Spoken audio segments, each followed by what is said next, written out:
Welcome to Courtsiders. I'm your host, and Blake Griffin is the Brooklyn Net. Let's go over some film to see what he could bring.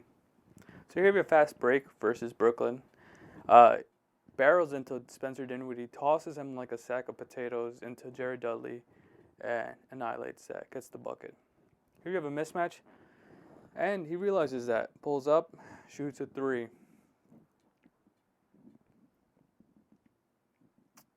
Here is a fake give and go versus the Philadelphia 76ers. He's going to fake it to Reggie Bullock. 76ers bite on the ball show.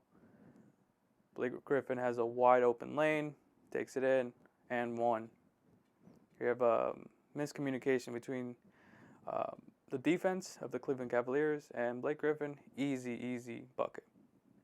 Fast break. Blake Griffin leaks. 1-on-2. Easy layup. And that's versus Morris and Hayward.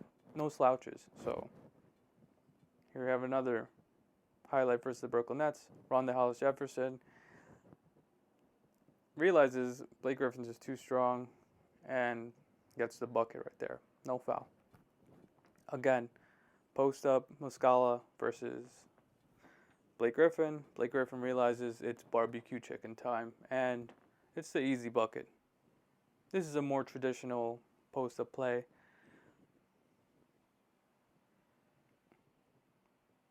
Pretty simple. Here, Blake Griffin notices the mismatch, rises up, gets the bucket.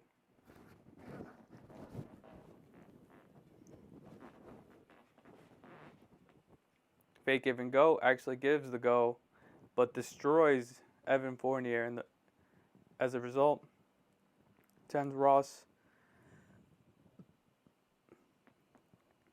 kind of, chooses the wrong defender right there. And then you have Blake Griffin right here. Trapped. No, he's not. Does a crazy layup with some English on it. This is a more traditional play that you'll see from Blake Griffin. Post up. Shows the ball. Kemba Walker. Easy bucket and one.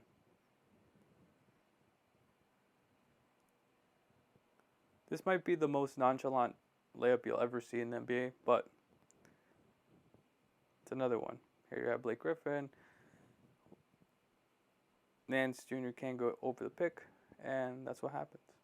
Drummond with the putback, and then Blake Griffin with the Drummond putback. I don't know if you'll see that from Blake Griffin and the Brooklyn Nets. And here you have a mismatch with Clint Capella. Bang.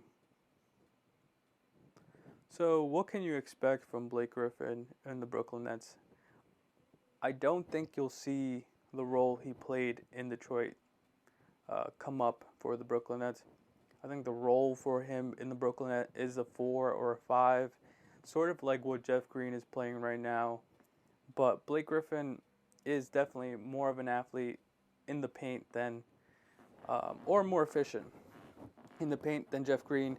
The Brooklyn Nets don't necessarily have a player that plays back to the basket unless it's Kevin Durant, which he doesn't do that much anymore. I think Blake Griffin is a kind of traditional power forward in a sense that he does like to play with his back to the basket, and he has the athleticism and power to do so.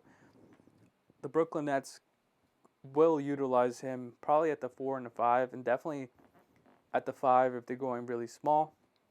I think they're more than capable of having Blake Griffin at the 5. Will he crack the lineup at times? Maybe. You never know. I think right now Nicholas Claxton's playing great. They also have DeAndre Jordan, Jeff Green. I think they'll definitely kind of do a carousel with that being said. Blake Griffin will have an opportunity to contribute on this team. It won't be to the extent that he had in Detroit, and I think that's a good thing.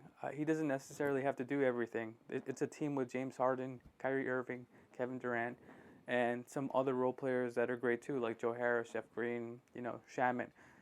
You have Nicholas Claxton, Bruce Brown, so you have all these players there that contribute in different ways. I think Blake Griffin can contribute to the Brooklyn Nets, and the Brooklyn Nets took a gamble on a player that they don't have to pay much this year. It's a veteran minimum of, I think, around $1.2 to $1.5 million this year. So it's a great gamble for the Brooklyn Nets.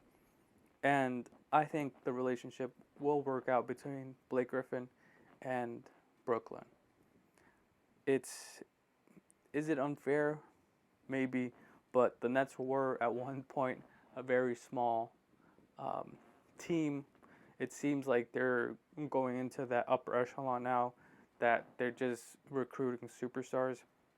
Obviously, Blake Griffin is no longer, Lob City in the Clippers, but he's still a valuable asset, I think, to a championship team, even if he's not going to be, 20 points per game type of player.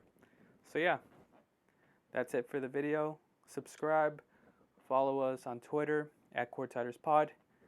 Visit the website, thecourtsiders.com, and I'll see you next time.